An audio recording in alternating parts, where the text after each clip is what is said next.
Bem-vindos ao Historizando. O nosso assunto de hoje é o governo do Costa e Silva.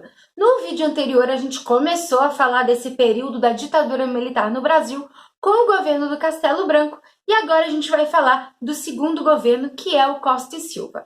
Antes disso, já confere lá no Instagram, @historizandotati. A gente tem conteúdo exclusivo, a gente tem quiz, a gente tem, então, algumas conversas e resumos para vocês e também a programação de revisões, tanto de lives aqui no YouTube quanto lá no Instagram para o Enem que está chegando.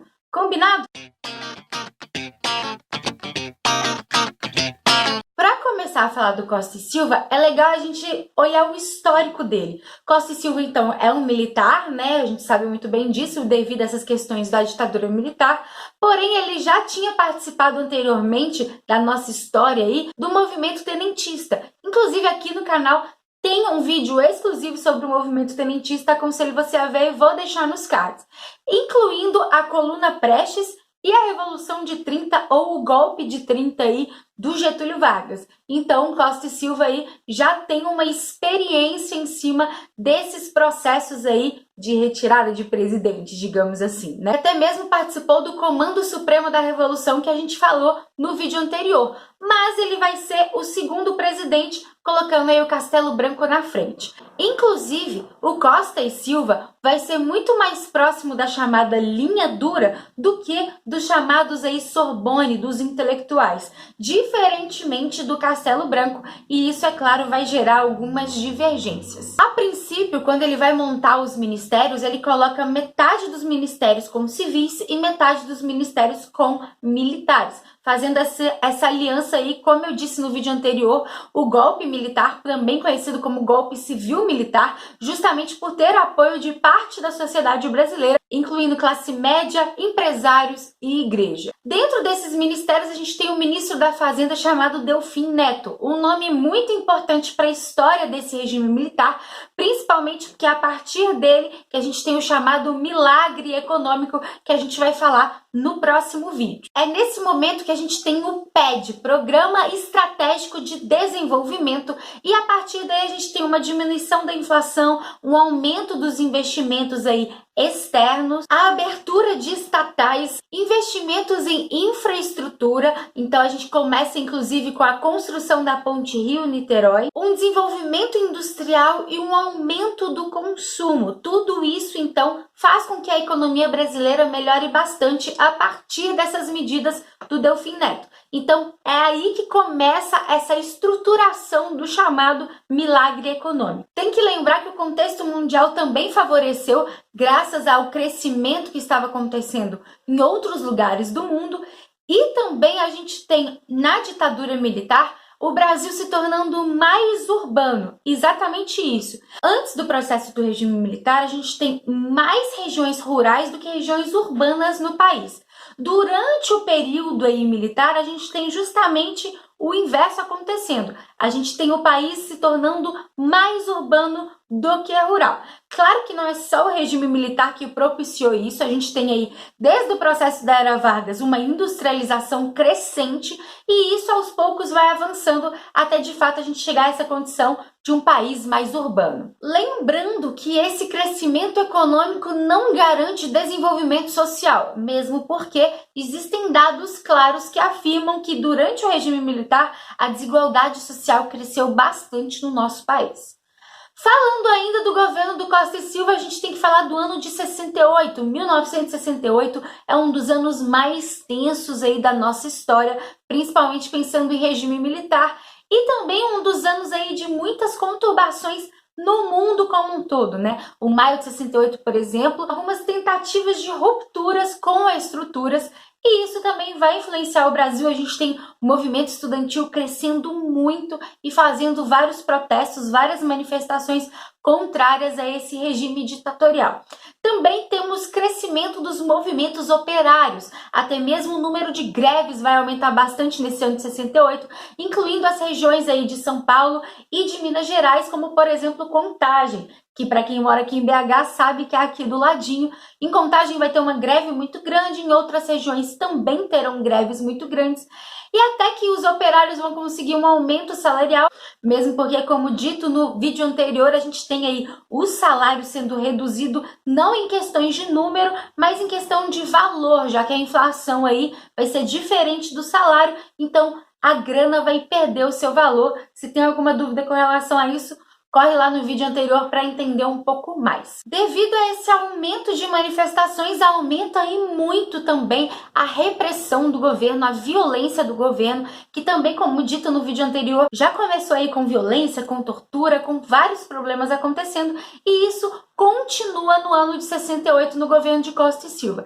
Tanto que a gente vai ter a morte do estudante Edson Luiz durante aí uma manifestação no Rio de Janeiro, e isso vai causar uma comoção gigantesca. Afinal de contas, o estudante vai ser morto justamente por essa alta repressão do governo. E aí a gente tem um cortejo de mais de 50 mil pessoas falando: mataram o estudante, poderia ser seu filho. Isso mesmo, os protestos aumentam muito graças então a essa alta violência e alta repressão. A resposta do governo é uma reforma universitária, tentando despolitizar ao máximo as universidades. E a gente sabe aí que desde o governo anterior a gente tem várias perseguições, inclusive a professores nesse momento. Em outubro de 68, a gente tem um congresso da UNE, e nesse congresso, nessa reunião dos estudantes, mais de 900 estudantes foram presos. Exatamente isso. E a gente percebe o aumento da polarização aí, aumento aí dessas divergências entre lados políticos no nosso país e o crescimento de grupos de oposição.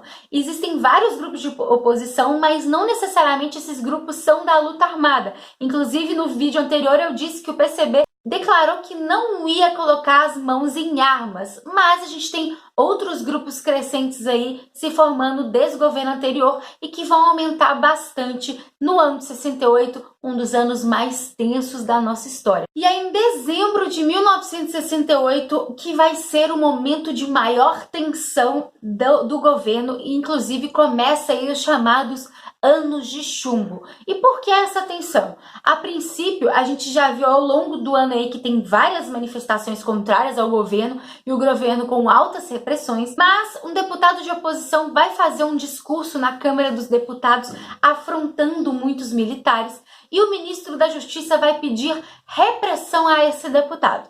Porém, a gente tem a oposição aí crescendo bastante e evitando essa repressão. E é nesse momento que vários dos ministros militares, mais o vice-presidente e o Costa e Silva vão se reunir para então realizar o chamado AI-5. O AI-5 de todos os AIs é o mais complicado, o mais temido e o mais violento.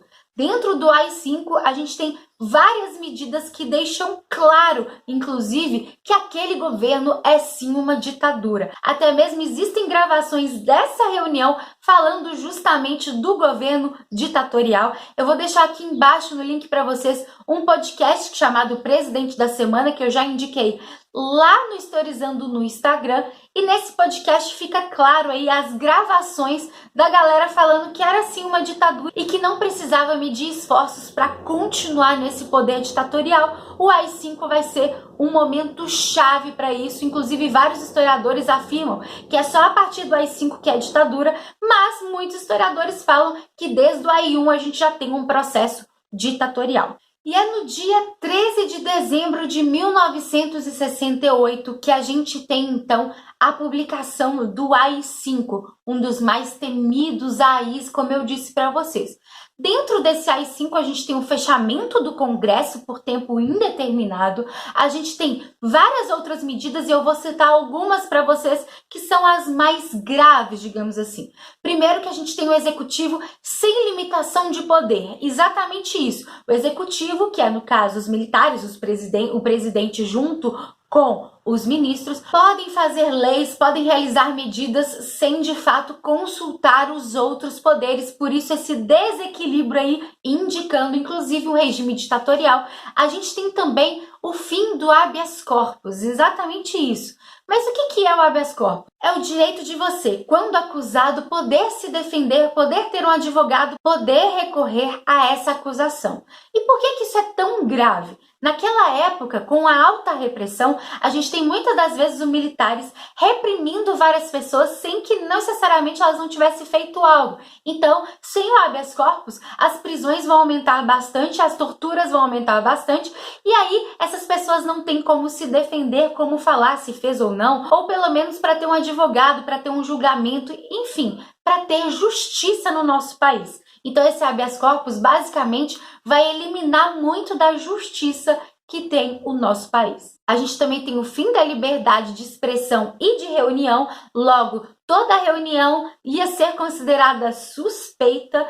Imagina ser zoando com seus amigos e ser suspeito de cometer alguma coisa, algum crime e até mesmo ser preso, já que não tem habeas corpus, não é mesmo? Tem também o aumento das cassações e perseguições e um tribunal militar para todos os crimes políticos, exatamente isso. Se cometeu algum crime, se cometeu aí alguma falha com relação à política, com relação ao governo, é um tribunal militar. E aí você já viu, né? Se já tem essa política de tortura, essa política de violência, toda vez que uma pessoa for suspeita de algo relacionado a isso, tortura, violência, e a gente tem inúmeros casos no nosso país. Também tem as aposentadorias compulsórias. Como assim? Você vai obrigar algum funcionário público a se aposentar mesmo não estando na idade certa.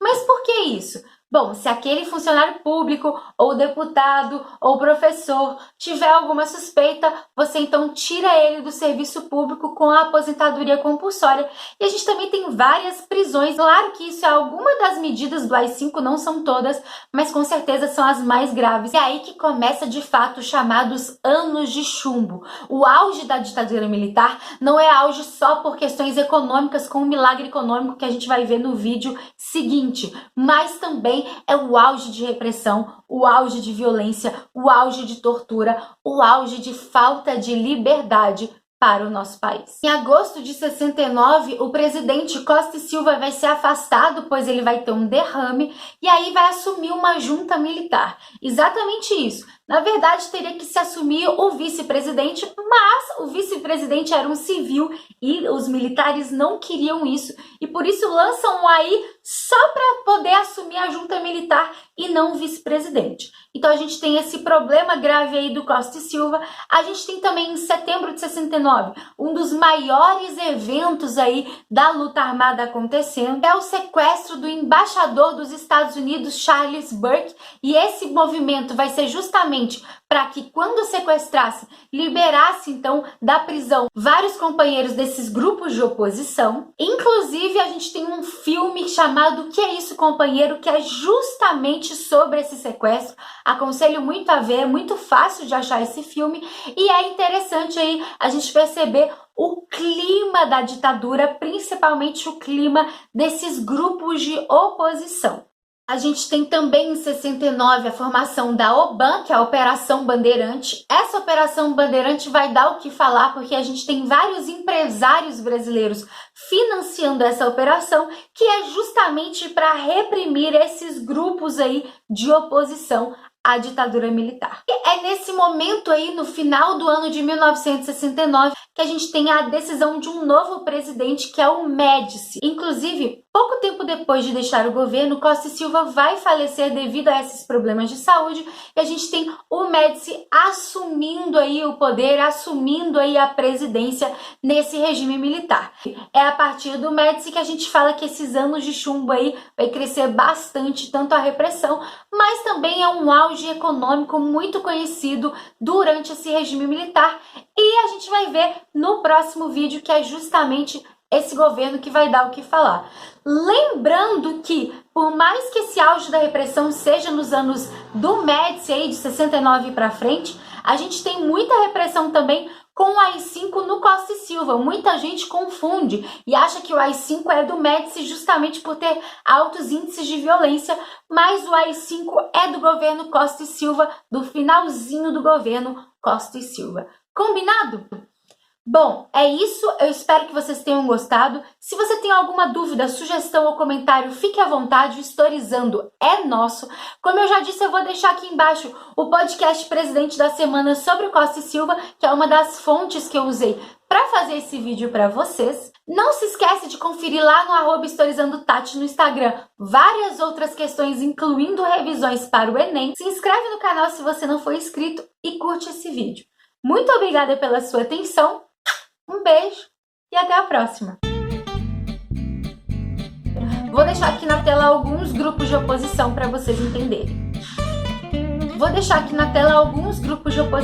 para vocês verem.